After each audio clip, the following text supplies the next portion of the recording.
Hello everybody, আজকে আমরা class 9-এর লেসন 8 হিজ ফার্স্ট ফ্লাইট এই লেসনের অনুশীলনীগুলো করব। তো ফার্স্ট যে এক্সারসাইজটা রয়েছে, এক্সারসাইজ 1, মাল্টিপল চয়েসের tick the correct answer from the given alternatives. প্রথম যে কোয়েশ্চেনটি রয়েছে, at night the seagull slept in a little, চারটে অপশান দেওয়া রয়েছে। সঠিক উত্তরটি হবে অপশান বি, এ হোল, অর্থাৎ রাত্রিবেলা সে একটি ওই ছোট্ট সিগাল পাখিটি একটা গর্তের ভেতরে ঘুমিয়েছিল। 2 নম্বর যেটা, দ্য লেজ ফেস্ট দ্য, অর্থাৎ ওই চাতালটা কোন দিকে মুখ করেছিল, সঠিক উত্তর হবে option B, south. Number 3, the colour of the seagull's body was, সিগালের বডির রং কি ছিল, সঠিক উত্তর হবে option D, grey. Number 4, 2 brothers and sisters of the seagull were lying on the, ওই সিগালের 2 ভাই এবং বোন তারা কোথায় শুয়েছিল, অপশন বি হচ্ছে সঠিক answer, Plato. Question number 5, the mother seagull has picked up a piece of, mother seagull কিসের একটা খণ্ড তুলে নিয়েছিল, সঠিক উত্তর হবে অপশন সি, এ ফিশ। এরপর আসছি এক্সারসাইজ 2, যেখানে বলা হয়েছে answer the following questions within 15 ওয়ার্ডস, অর্থাৎ 15টি শব্দের মধ্যে নিচের প্রশ্নগুলির উত্তর দিতে। প্রথম প্রশ্ন, what was the first catch of the seagull's older brother, অর্থাৎ ওই সিগাল বা গাংচিলটির যে দাদা তার প্রথম শিকার কি ছিল, সঠিক উত্তর হচ্ছে the first catch of the seagull's older brother was herring fish from the sea, অর্থাৎ গাংচিলের দাদার প্রথম শিকার ছিল সমুদ্র থেকে ধরা একটা হেরিং মাছ। Next question B, why did the seagull feel the heat, কেন গাংচিলটি উত্তাপ অনুভব করছিল, অ্যান্সার হবে the seagull felt the heat because the sun was blazing warmly on the ledge and he had not eaten anything since the previous nightfall, অর্থাৎ গাংচিলটি উত্তাপ অনুভব করতে থাকলো কারণ সূর্য শৈলস্তরের ওপর উজ্জ্বলভাবে কিরণ দিচ্ছিল আর সে গত সন্ধ্যার থেকে কিছু খায়নি।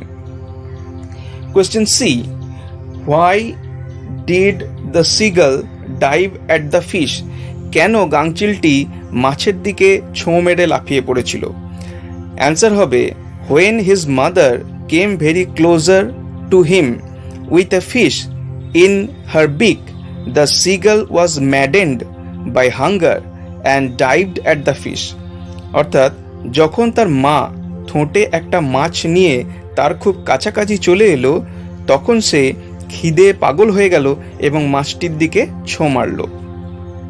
Question number 4, what happened when the seagull soared upwards, অর্থাৎ গাংচিলটি যখন ওপর দিকে উঠতে থাকলো তখন কি ঘটেছিল, answer when the seagull soared upwards he screamed in joy and saw that his parents and brothers and sister were also flying with him, অর্থাৎ গাংচিলটি যখন ওপরের দিকে উঠতে থাকলো তখন সে আনন্দে চিৎকার করলো আর দেখলো যে তার বাবা মা দাদা দিদিরাও তার সঙ্গে উঠছে। এই অবধি যেগুলো হচ্ছে শর্ট কোয়েশ্চেন ছিল 15 ওয়ার্ডসে। পরের যে এক্সারসাইজ রয়েছে এক্সারসাইজ 3, সেখানে বলা হচ্ছে answer the following questions within 25 ওয়ার্ডস, অর্থাৎ 25টি শব্দের মধ্যে নিচের প্রশ্নগুলির উত্তর দিতে হবে।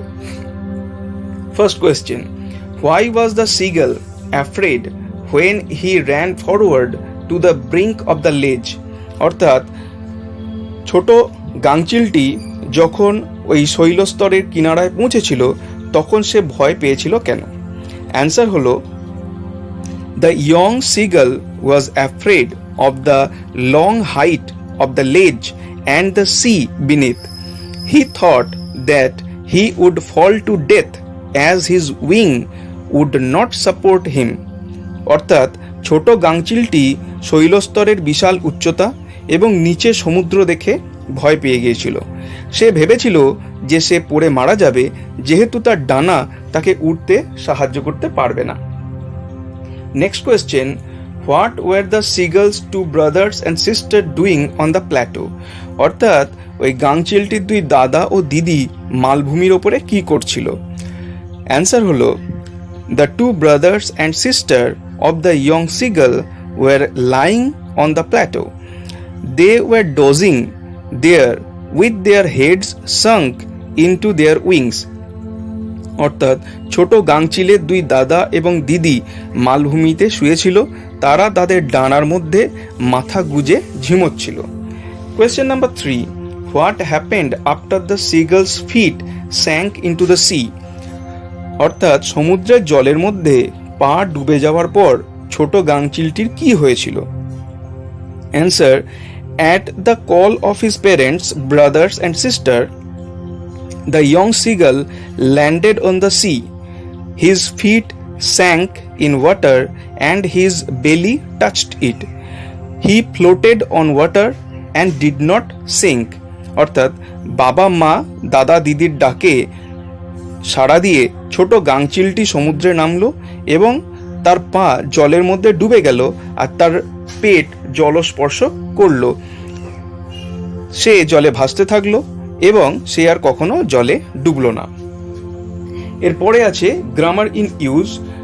সেট রয়েছে 1, read the following sets of sentences. সেটগুলো পড়ে দেখা যাক।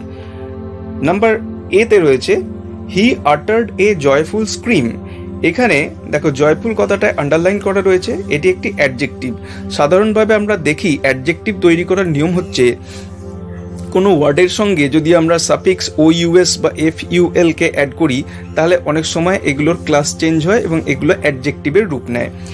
এবং প্রত্যেকটা অ্যাডজেক্টিভের পরেই কিন্তু অবশ্যই একটা নাউনকে থাকতে হবে। আমরা এখানেও দেখতে পাচ্ছি জয়ফুলের পরে স্ক্রিম, তীক্ষ্ণ চিৎকার, এই নাউনটি রয়েছে। Next, he screamed with joy. এখানে দেখো আগে যেটা জয়ফুল ছিল সেটাকেই অ্যাডজেক্টিভটাকে এখানে নাউনে চেঞ্জ করা হয়েছে এবং নাউনের পজিশন দুটো হয়, এক হচ্ছে সেন্টেন্সের স্টার্টিংয়ে আর একটা হচ্ছে সেন্টেন্সের এন্ডিংয়ে। এখানে কিন্তু ওই যখনই ওই জয়ফুলটা জয় করা হয়েছে সে কিন্তু সেন্টেন্সের এন্ডিংয়ে চলে এসেছে। নেক্সট, হি স্ক্রিমড জয়ফুল্লি। এখানে আমরা দেখতে পাচ্ছি জয় শব্দটি যেটা আগেরটা নাউন ছিল সেটা এখানে অ্যাডভার্ব হয়ে গেছে এবং তার সঙ্গে এল ওয়াই কানেক্টেড হয়েছে। অ্যাডভার্বের পজিশন সেন্টেন্সের 3টে জায়গায় হতে পারে, কখনো সেন্টেন্সের বিগিনিংয়ে হতে পারে, কখনো সেন্টেন্সের এন্ডিংয়ে হতে পারে, কখনো বা কোনো অ্যাডজেক্টিভ বা ভার্ব বা কোনো নাউনকে মডিফাইয়ের জন্য সেন্টেন্সের মধ্যেও যে কোনো জায়গায় হতে পারে। সেট নাম্বার 2, এতে দেখো দেয়া রয়েছে sentence A, he pretended to be falling asleep. এখানে প্রিটেন্ডেড কথাটি হচ্ছে ভার্ব।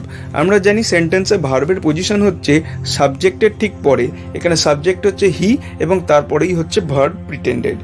নেক্সট হচ্ছে he made a pretension of falling asleep. এখানে প্রিটেনশন কথাটি হচ্ছে নাউন। সাধারণভাবে নাউন তৈরি করবার জন্য কিছু সাফিক্স আছে, এগুলো তোমার গ্রামার বইতে পাবে, যেমন টিআইওএন, এসআইওএন, এনইএসএস, এসআইভি, ওয়াই, এই ধরনের কিছু সাফিক্স অ্যাড করলে ওই ওয়ার্ডটার ক্লাস চেঞ্জ হয়ে সেটা নাউনে রূপান্তরিত হয়, পার্টস অফ স্পিচে নাউনটা পায়। এখানে আগের সেন্টেন্সটা যেটা দেওয়া ছিল প্রিটেন্ডেড অর্থাৎ ভার্ব, সেই ভার্বটাকে যখন নাউন করা হচ্ছে তো ভার্বের জায়গাটা সেই মুহূর্তে খালি হয়ে যায়। তো আমাকে সেই ভার্বের জায়গায় কোনো একটা সাবস্টিটিউট ওয়ার্ডকে দিতে হবে, না হলে কিন্তু সেন্টেন্সটা স্ট্যান্ড করবে না। সুতরাং এখানেও দেখো যখন আমরা প্রিটেন্ডেডকে প্রিটেনশন করেছি, নাউন করেছি, তখন কিন্তু ভার্বের জায়গায় একটা ভার্বকে এনে দিতে হয়েছে, সেটা আমাকে আলাদা করে তৈরি করে দিতে হয়েছে। এখানে যেমন দেওয়া রয়েছে হি মেড এ প্রিটেনশন, অর্থাৎ এটাও কি হয়ে গেল, সাবজেক্ট ভার্ব এবং অবজেক্ট আমাদের যে সেন্টেন্সের গঠন, এখানেও কিন্তু নাউন হয়ে সে অবজেক্টের জায়গায় গিয়ে প্রিটেনশন ওয়ার্ডটা বসলো। নেক্সট যেটা পাচ্ছি sentence C, he made a pretentious posture of falling asleep. এখানে কিন্তু প্রিটেনশাস, আমি আগেই বললাম এফইউএল বা ওইউএস এই ধরনের সাফিক্স অ্যাড হলে সেগুলো কিন্তু অ্যাডজেক্টিভ হয়। সুতরাং এখানেও তাই হয়েছে, প্রিটেনশাস হয়েছে এবং তারপরেই পশ্চার মানে যে ভঙ্গিমা, সেই পশ্চার যেটা হচ্ছে নাউন তারপরেই কিন্তু বসেছে। অর্থাৎ যে কোনো অ্যাডজেক্টিভ করতে গেলে তারপরে কিন্তু আমাকে একটা নাউনকে রাখতে হবে। এবার কি বলছে দেখো, in set 1 the adjective joyful is changed to its noun form joy and to its adverb form joyfully. অর্থাৎ একটাই ওয়ার্ড সে একবার অ্যাডজেক্টিভ হয়েছে, একবার নাউন হয়েছে, একবার অ্যাডভার্ব হয়েছে। এবং সেট 2-তে আমরা দেখতে পাচ্ছি একটাই ওয়ার্ড প্রিটেন্ড, কখনো সে নাউন হয়েছে, কখনো সে অ্যাডজেক্টিভ হয়েছে। সুতরাং এই ধরনের we can transform a sentence by changing parts of speech without changing its meaning. অর্থাৎ আমরা এরপরে যে জিনিসগুলো শিখবো সেগুলো হচ্ছে transformation of sentence with changing the parts of speech, যেখানে আমরা অর্থটাকে একই রেখে এবং সেন্টেন্সের পার্টস অফ স্পিচগুলোকে চেঞ্জ করে আমরা বিভিন্ন ধরনের সেন্টেন্স তৈরি করতে পারবো। চলে আসছি আমরা এক্সারসাইজ 4। এখানে দেয়া আছে কিছু পার্টস অফ স্পিচ, এবং সেই পার্টস অফ স্পিচে কিছু কিছু জায়গা খালি দেওয়া আছে এবং কয়েকটা ওয়ার্ড দেওয়া আছে, তার বাকি পার্টস অফ স্পিচগুলো আমাকে কিন্তু লিখতে হবে। প্রথম যে ওয়ার্ডটা রয়েছে সেটা হলো বিউটি। বিউটি হচ্ছে নাউন, এর ভার্ব ফর্ম হচ্ছে বিউটিফাই, অ্যাডজেক্টিভ ফর্ম হচ্ছে বিউটিফুল এবং অ্যাডভার্ব ফর্ম হচ্ছে বিউটিফুললি। পরের যে ওয়ার্ডটা রয়েছে সেটার অ্যাডভার্ব ফর্ম দেওয়া রয়েছে ডেঞ্জারাসলি। ডেঞ্জারাসলি এর নাউন ফর্ম হবে ডেঞ্জার, ভার্ব ফর্ম হবে এনডেঞ্জার এবং অ্যাডজেক্টিভ ফর্ম হবে ডেঞ্জারাস। পরের যেটা রয়েছে সেটা ভার্ব ফর্ম দেওয়া রয়েছে কেয়ার। কেয়ারের নাউন ফর্ম কেয়ার হবে, কোনো চেঞ্জ হবে না। অ্যাডজেক্টিভ ফর্ম হবে কেয়ারফুল এবং অ্যাডভার্ব ফর্ম হবে কেয়ারফুললি। পরেরটা রয়েছে অ্যাডভার্ব দেওয়া রয়েছে স্ট্রংলি। স্ট্রংলির নাউন ফর্ম হবে স্ট্রেংথ, ভার্ব ফর্ম হবে স্ট্রেংথেন এবং অ্যাডজেক্টিভ ফর্ম হবে স্ট্রং।